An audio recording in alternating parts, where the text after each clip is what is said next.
back to the channel. Pretty excited about this video because I actually needed to make new trailing arms for my Honda Talon.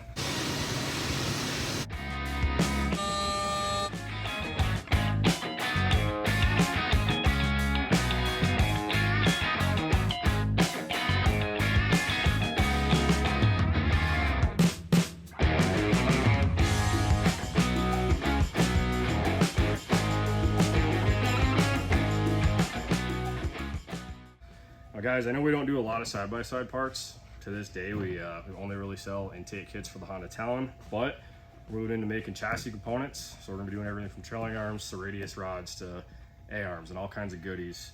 But for right now, the task was to take this rectangle tube that, believe it or not, guys, I bent this in 150 miles of riding. I was riding on a motocross track. I'm not gonna lie, I was jumping the hell out of this machine, but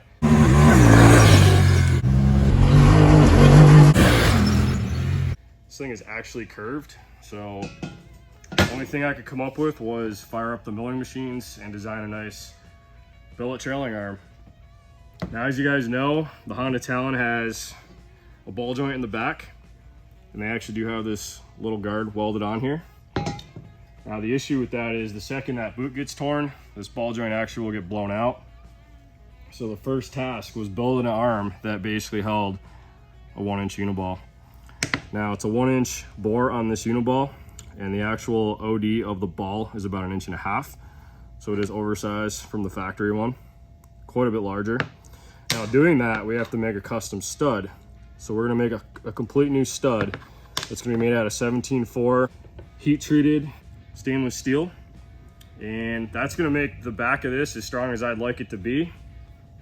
Now, anytime you go with aluminum for a trailing arm or any kind of parts that are on a machine like a Honda Talon, you're gonna wanna run stainless inserts. So we went ahead and we actually designed a nice stainless insert. So we've got that installed on all of the bolt holes. So everything is gonna be shanked correctly. So we've got it on the sway bar link mount, we've got it on the shock hole, and basically the front pivot, we've got the stainless inserts on there too. Now I just wanna show you guys a couple issues with the stock Honda Talon arm. So right here, when you put your shock bolt in, you guys can see it's actually riding on the threads. So this was not shanked properly. So I actually was starting to get quite a bit of wear. Again, 150 miles, guys, the threads are already starting to wear. This hole is actually egging out on the arm, and everything was tight right from the factory. And I'm not knocking them, it's just basic stuff that I wanted to basically improve on. Now let's check the front one. So we got the front bolt right here. Again, it's riding on the threads. It's not shanked correctly. It's unfortunate, but again, that's why we're doing our own custom arm. Because not only do I want to make the thing look badass, but God, I want it to be right. So let's go ahead and check the shock bolt. So everything's shanked correctly. Again, stainless inserts on both sides. And then same deal on the front. Fully shanked. Again, I keep repeating myself, but it is very important, guys, to make a reliable part that's not gonna break. Now, to machine this part, this is out of solid billet aluminum. It's a fairly large part, so to keep the cost down, I opted to make the shock tower, which I'm calling it a shock tower. It more or less just double shears the bracket, kind of like this piece here. So it's the same kind of deal as what they did, only it's not welded, it's bolted.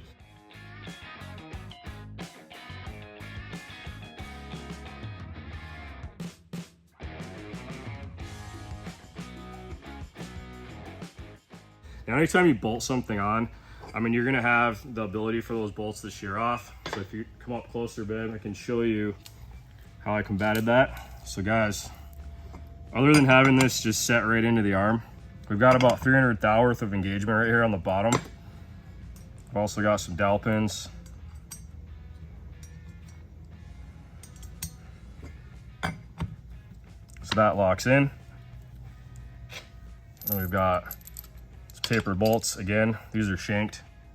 So this is riding on the aluminum on the inside.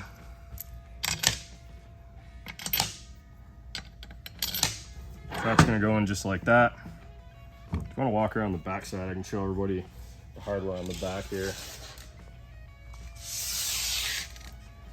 Now, I could have easily threaded this arm, but I would have had to helicoil it, and I probably wouldn't have trusted it. So guys, I just went ahead. I've got washers with nylon nuts. I feel it's safer to have it just like that. And on top of that, same deal with the shock bolt. And we're gonna have a nut and a washer on the back side, which is this guy right here. So overall, super excited about this. The next step is gonna be getting it on the Honda Talon. You guys can see I have it all apart right here. But I'll go ahead and give you guys a little quick preview of what it's actually gonna look like on here. Now keep in mind, nothing's tight. I'm just excited like a little kid right now. This basically is gonna slip over the stock pivot.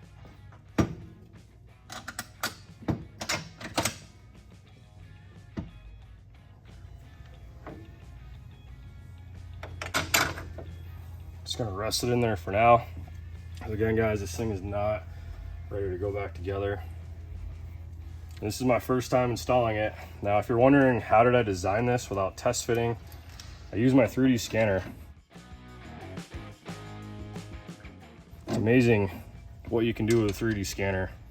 Split it here a couple times, and that's how accurate that 3D scanner is. But man, that looks killer on there.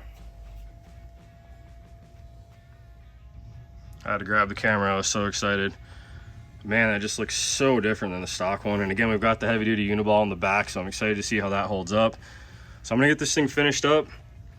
I gotta make one for the other side, but yeah, I can't wait to test this out. And obviously we're gonna do the radius rods in the back like I was saying. Man, that looks killer. In case you guys forgot what the stock one looked like, I know you didn't, but that's the stalker. Just doesn't compare to the billet one. Super trick. All right guys, so let's talk about the radius rods. This video is not about that, but I'm gonna insert some clips as I'm talking. So basically we're doing a high clearance design, similar to the other ones on the market. I just played around with the diameters of the uniball. I wanted the biggest uniball I could fit on there just for strength. And I didn't go too crazy on the high clearance section of the arm because I want to make sure it's super strong too. And yeah, so the final task with the Honda Talon, you guys are probably wondering why I've got dots all over this rear knuckle here. Well, we 3D scanned this in also, and I'm honestly thinking about doing a dual caliper because I want to run a handbrake on this machine. I don't know how the chassis is going to hold up to a handbrake. It can be hard on the driveline on the machine, but I'm going to put one on it because it's my personal machine and just test it out and see how it does. Coming from years of riding ATVs, sport quads, all the fun stuff like that, having that rear brake and being able to slide into corners and just tap that rear brake was huge for me. So I'm hoping I can redesign this whole deal. I also want to do some double shear points on this, guys, because same deal. It's just it's good for trail riding, but you start jumping this thing, and you know, obviously motocross is not what it was designed for, but definitely desert riding and racing and all that fun stuff. You got to get some double shear action on here off of these points here for the radius rods, and possibly for this lower one. I'm not sure yet. I think it's going to be plenty strong with that uniball on there, but we'll see what happens. And of course, nobody likes the clip that goes on here. It's a pain in the ass to change your bearing out. You got to take the whole deal apart. We might do a threaded insert on here with a bearing just to mimic the some of the race ones I've seen on the market. But yeah, we'll see what happens. And if you guys like Honda Talons, definitely comment anything you want to see in the future for these, and let me know what you think, because as you guys know, if you follow me and you know all the other products that we build for the power sports industry, from the big wheels to the trikes to custom ATV parts, we definitely go wild when we build them. So we're gonna build the best parts that we can with the CNC equipment that we have in-house here in the United States of America. It's very important to make your parts in-house. It's fully standby, so everything is, again, machined, fabricated, and built inside our shop. So, all right guys, so if you want info on these trailing arms for the Honda Talon or any of the other parts that I've talked about that are coming in the future, head over to my website, bbcoffroad.com. Sign up for our email list, and we're going to be sending emails out on this, and we'll get you all the info that we can on these badass trailing arms. Anyway guys, we'll see you in the next video.